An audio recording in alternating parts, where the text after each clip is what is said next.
atelier greffe, on va commencer par présenter un peu tout le chantier, le petit matériel qu'il faut, qui est important d'avoir. Donc, premier matériel, les couteaux, différents couteaux. Donc ça, le plus important, c'est que ça coupe vraiment bien.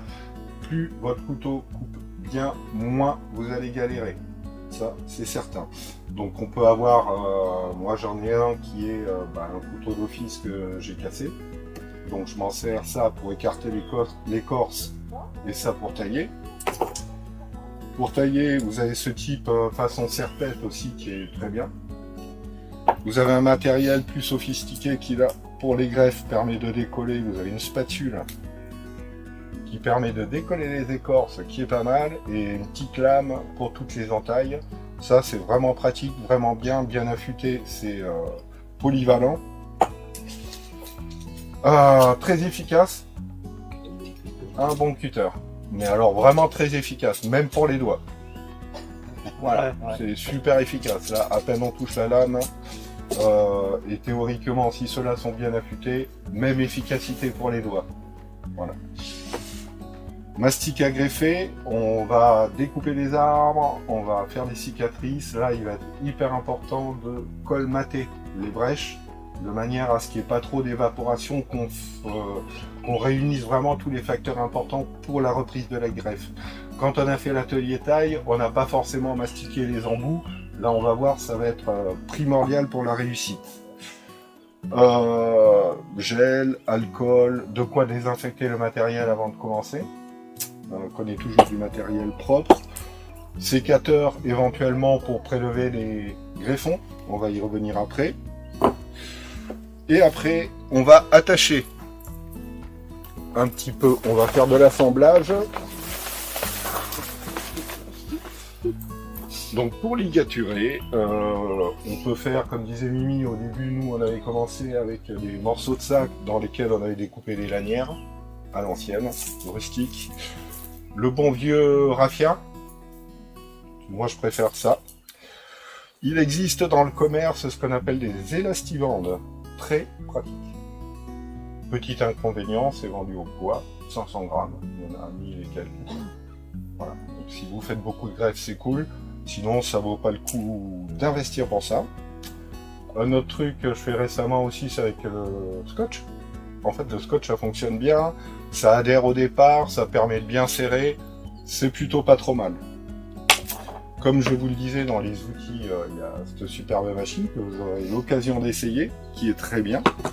Donc ça, c'est pour ligaturer. Et voilà. Après, pour le matériel, on a fait à peu près le tour. Pas de question. Tout va bien. La greffe. Est-ce que quelqu'un peut me dire pourquoi on greffe en fait? C'est con, pourquoi on Pour greffe? accélérer les récoltes, hein, je veux dire ça. Si on prend déjà une... J'en sais pas trop, j'essaye. Si on prend une branche qui est d'un arbre qui a déjà donné des fruits, j'imagine que si on la greffe, il donnera des fruits plus rapidement. Alors, un peu. On pourra avoir plusieurs sortes de fruits sur un même arbre, avoir plusieurs pommes, plusieurs... Ça peut être jouable. Ça peut être jouable. C'est pour Sous avoir certaines un sujet, conditions. C'est pour avoir un sujet résistant, performant, avec un porte-greffe qu'on a choisi et un greffon d'une variété qu'on aime. Voilà, ça c'est déjà, là on touche un truc important. Dans la greffe, il y a deux parties. Donc il y a le porte-greffe qui va fournir le système racinaire et il y a le greffon qui va fournir l'arbre que vous souhaitez. Donc effectivement, si on est dans des climats qui ne sont pas forcément adaptés pour une variété ou pour une autre, on peut choisir un porte-greffe qui soit adapté au climat et surtout au type de sol et greffer la variété qu'on veut, même si elle n'est pas adaptée vraiment localement. Donc le porte-greffe va fournir l'enracinement. Donc lui, si on a un sol trop humide, on a une variété qui ne supporte pas de vivre les pieds dans l'eau, on va prendre un porte-greffe qui vit les pieds dans l'eau et on va lui greffer la variété dessus. Le porte-greffe va apporter la résistance à l'eau et le greffon va pouvoir se développer et on aura la variété qu'on souhaite. d'autres. Donc la variété, c'est le greffon alors. Le greffon fournit la variété et Ouais, le c'est ça. support, Voilà, c'est le fournit la porte-greffe. variété. Donc, on va adapter le greffon au terrain. Il faut adapter Non. le porte-greffe Le au porte- terrain. greffe Oui. au terrain. Ça permet aussi de greffer sur des sujets vivants qui sont déjà en place aussi. Voilà, on peut changer les variétés, mais je pense que l'essentiel, c'est de préserver des variétés. Oui. Préservé. Si on a une pomme qu'on adore, Mm. on va récupérer les pépins de cette pomme, on va les planter. Bon, on n'aura pas cette pomme.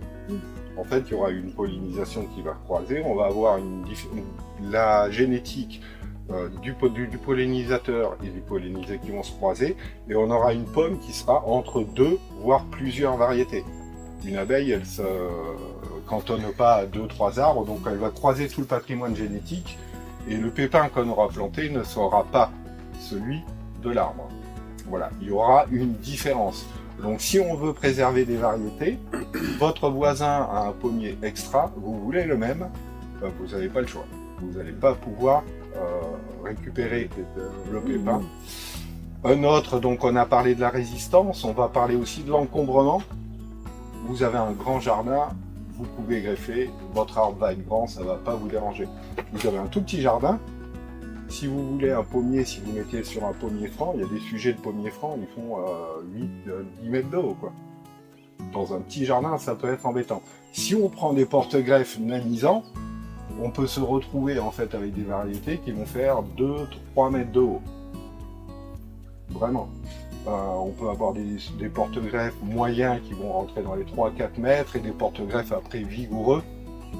On peut avoir aussi ce choix par rapport au type de culture. Si vous avez un petit jardin et que vous avez envie d'avoir plusieurs pommiers, vous allez plutôt choisir des porte-greffes nanisants ou moyens en fonction de votre espace.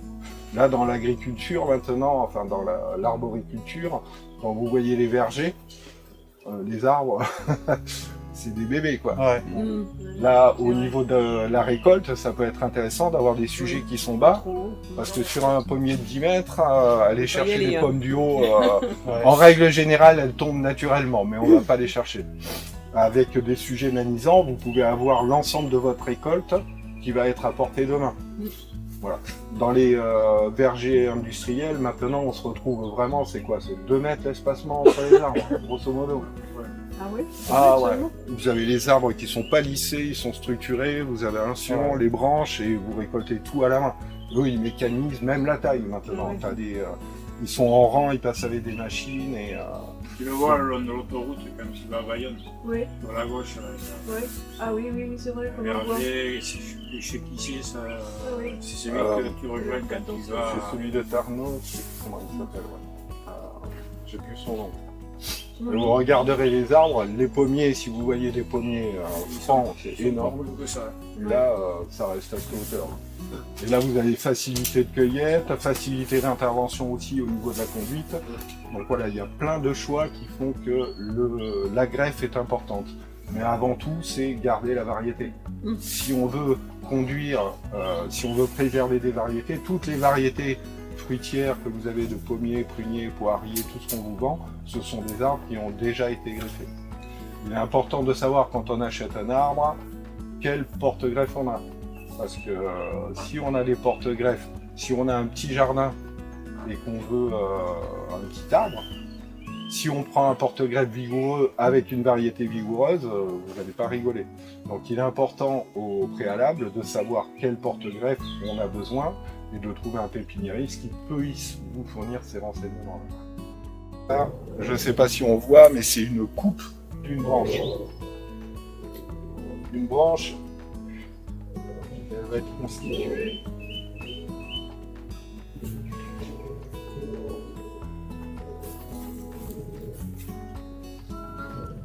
il y a plusieurs parties. Quand on va couper une branche, hop, il en faudrait une assez grande.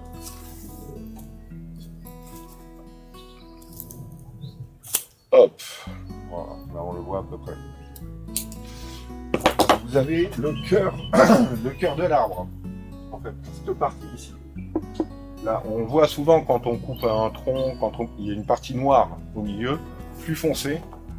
Ça, c'est le duramen, c'est la partie de structure de l'arbre. C'est ce qui le fait tenir, en fait, l'arbre. Au fil de la croissance, vous savez comment croît un arbre, comment pousse un arbre? En fait, l'arbre, il pousse dans ce sens, en fait, il s'accroît dans le diamètre, comme ça, et il s'accroît en longueur. Vous avez, hop, sur une branche ici, vous avez l'arbre qui va pousser à la fois en longueur, c'est le bourgeon apical qui va développer la branche. Et ici, sur le bois, donc à l'intérieur, vous avez cette partie ici, là, qu'on va retrouver, j'ai perdu mon petit morceau, hop, qu'on va voir ici, qui est la partie qu'on voit un peu marquée, verte. Donc vous voyez, vous avez le centre ici, ici une petite partie qui est celle-là, en fait, qui est l'aubier. Et ensuite, vous avez un petit cercle concentrique en périphérie, qui est le cambium.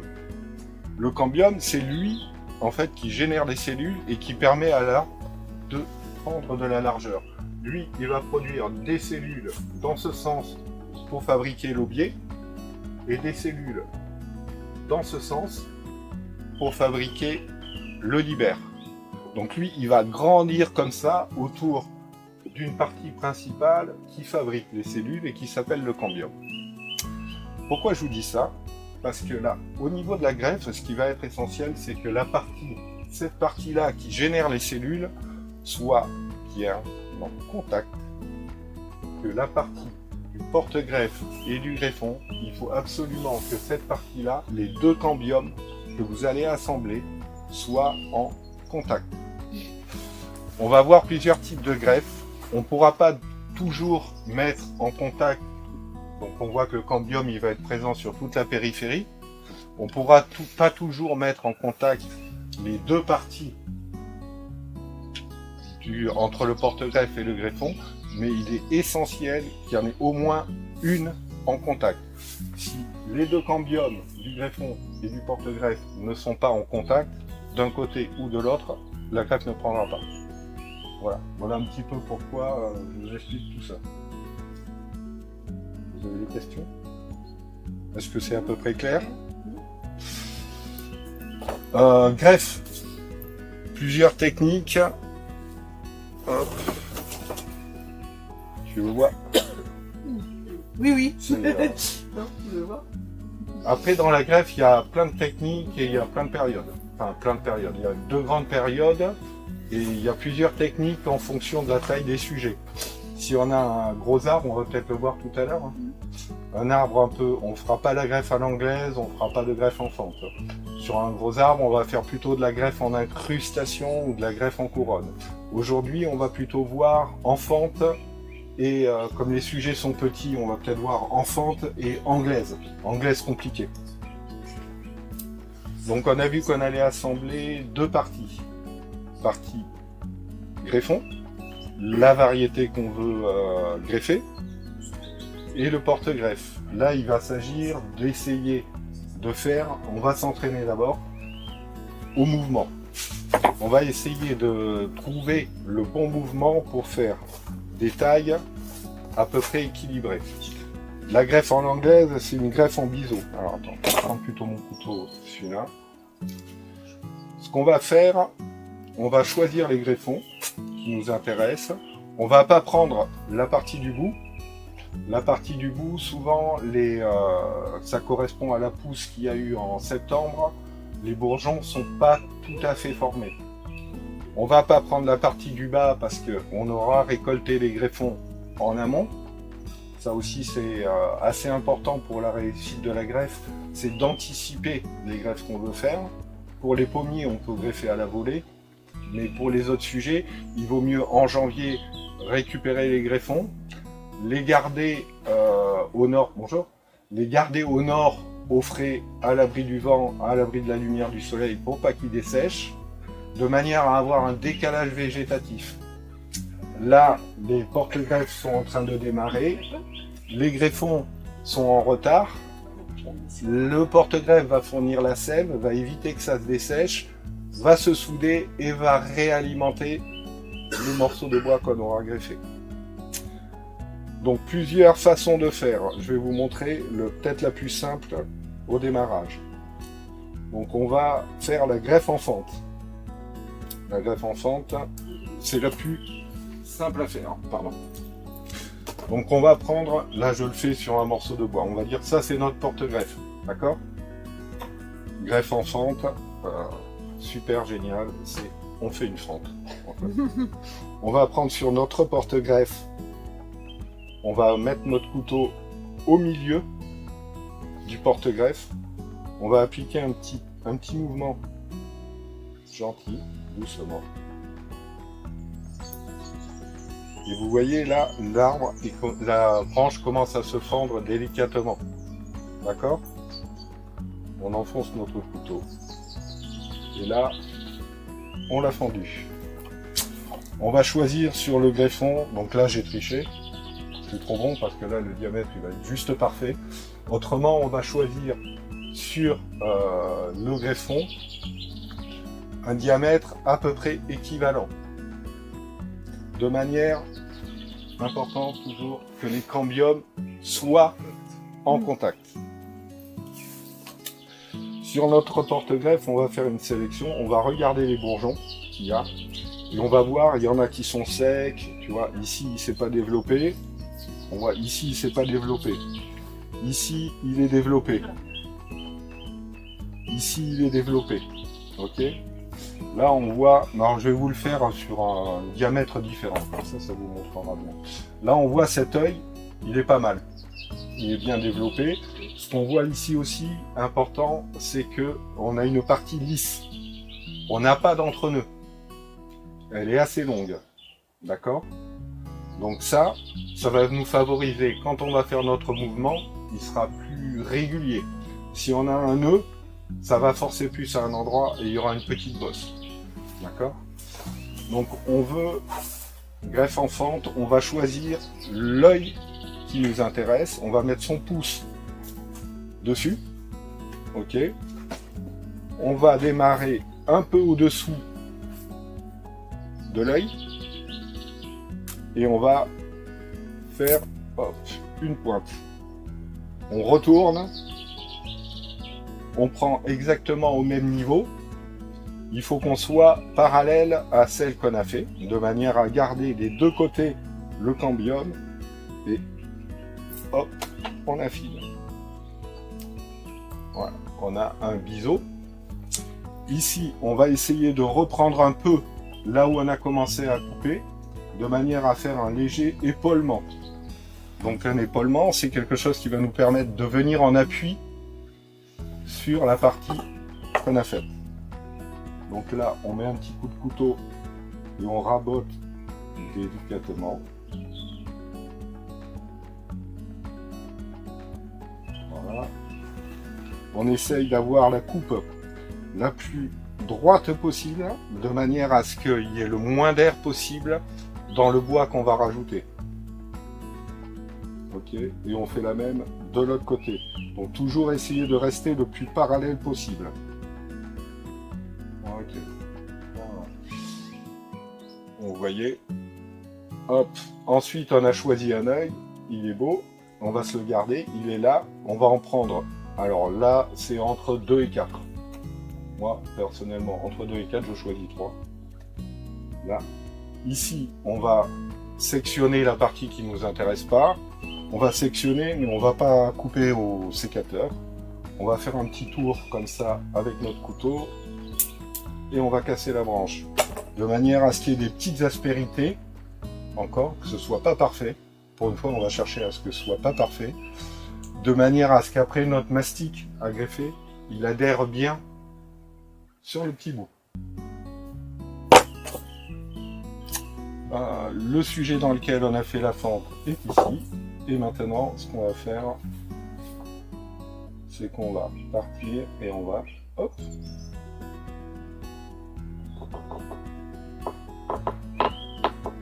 voilà, on va, hop, tu vois, celle-là, elle est un peu longue par rapport au sujet. Et il va rentrer.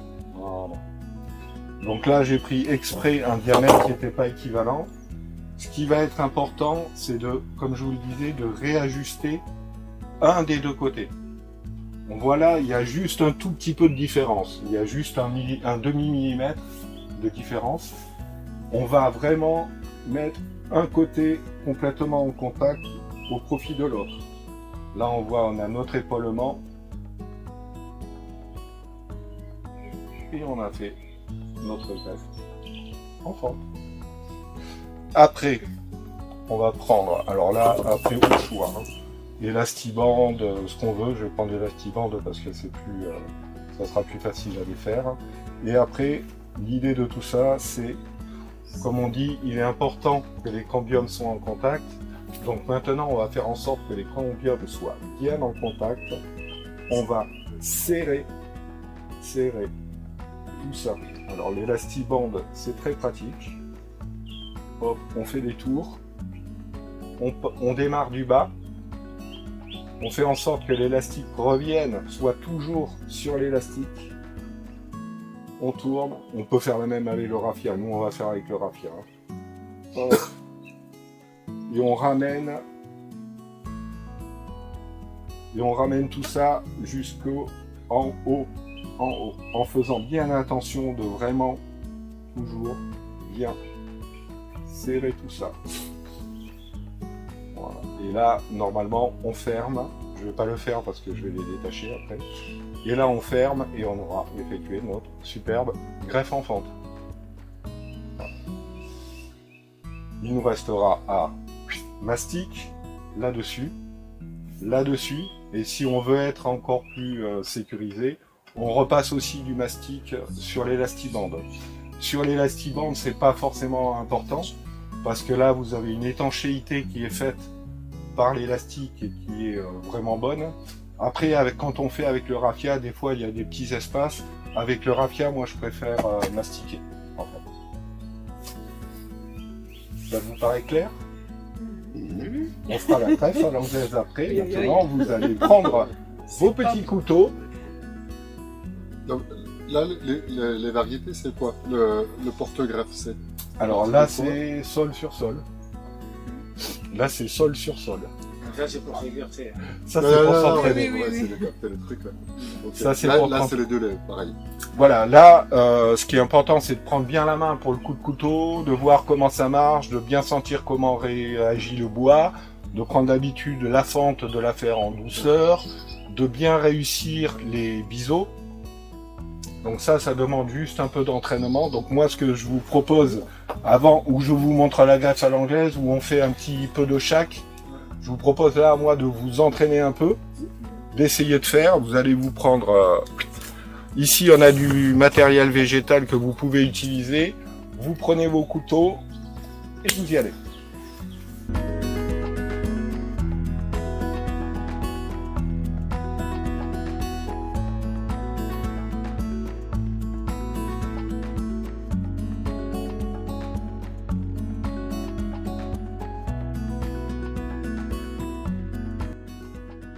Je vous montre juste vite fait, donc vous allez voir, dans les greffes que je préfère,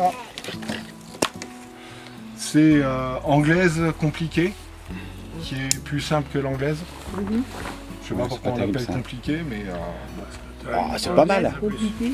parce qu'il y a une opération de plus. Par contre, ça simplifie grandement. Donc anglaise, on a vu la même opération qu'on a fait pour la greffe en fente. On va repartir de la même logique, sauf que là, au lieu d'essayer d'avoir une pointe au milieu, on va essayer d'avoir vraiment... hop. Alors, je vais essayer de vous faire un dessin. L'idéal, ça va être ça. Alors là, c'est pas bien à l'échelle, mais on va essayer de greffer, d'avoir deux coupes qui vont venir se juxtaposer parfaitement l'une à l'autre. On va faire une petite, pour la greffe à l'anglaise compliquée, on va faire une petite fente ici, et je vais vous montrer la magie qui va s'opérer si je ne me rate pas de trop. Voilà, donc là, anglaise compliquée, on peut la faire sur... Ça, c'est de la microchirurgie, donc on peut y arriver. Par contre, c'est chaud tendu. Par contre, sur des sections comme ça, on y arrive bien. Là, on peut y arriver facilement, on va dire jusque là, plus compliqué jusque là. Donc c'est des greffes qui vont s'adapter comme la greffe en fente sur des sections assez larges, on va dire. Ça, c'est plus compliqué. Hein. Voilà. Donc pareil, on choisit notre œil. On met toujours parallèle. Hop, c'est ce bras qui tire. Ok. Et là, on va essayer d'aller au bout en fait de la coupe. Toujours le couteau bien perpendiculaire et on tire. On a notre fente. Ok. Donc l'astuce, c'est de faire la même de l'autre côté. Donc on reprend sur le porte-greffe ou le greffon. On se met bien parallèle et on tire. On le rate, on le reprend. Hop.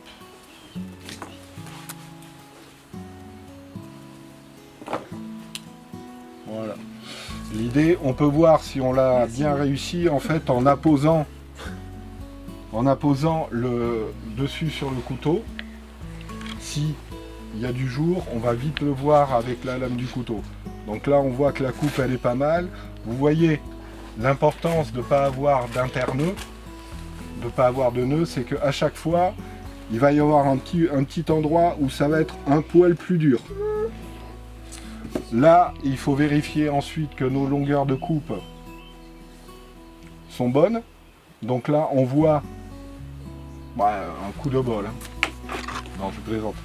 Une fois qu'on a l'habitude, ça se passe bien.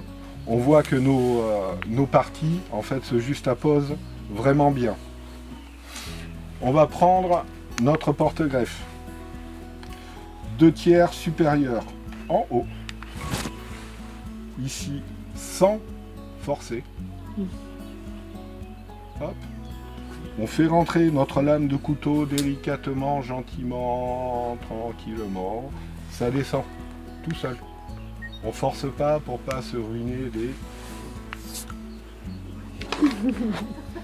Ok. Là on est bon.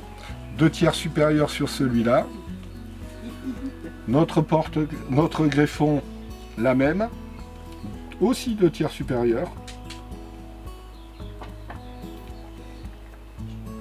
C'est plus délicat ça quand même. Hein? C'est plus délicat quand même. Parce que c'est fragile, non? Alors, c'est pas délicat si on force pas. Si on force, c'est pas la peine. Bon, ils vont mieux oublier si on force, en fait. Voilà. Hop, on a fait nos trucs. Ici, pareil, on coupe, hop, à 3 yeux. Donc, comme tout à l'heure, on met une petite incision au couteau. Hop. On casse. Porte-greffe, greffon.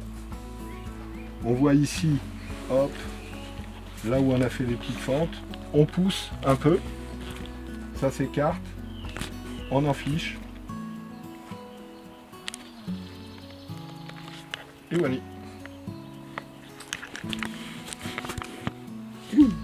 C'est simple? Oui, oui. C'est compliqué. Ça a l'air simple. Là après, ce qui va être important, donc là notre greffe elle est propre là. On a des diamètres importants, on ligature, on serre bien fort, on mastique. Et là, on a des très bonnes chances de réussite. Celle-là, c'est presque, on a quelques chances de rater. Voilà. Si on a fait parfaitement ça, on a des bons taux de reprise. Voilà, des très bons taux de reprise. Les mecs qui font ça en série, ils sont à presque 100% de réussite. Hein. Sur les pommiers, c'est des machines de guerre. Les gars, ils te font. Puis quand tu les vois faire, t'es démoralisé. Quoi. Les mecs, ting, ting, pof, c'est ça qu'on fait. Ok. Muy bien.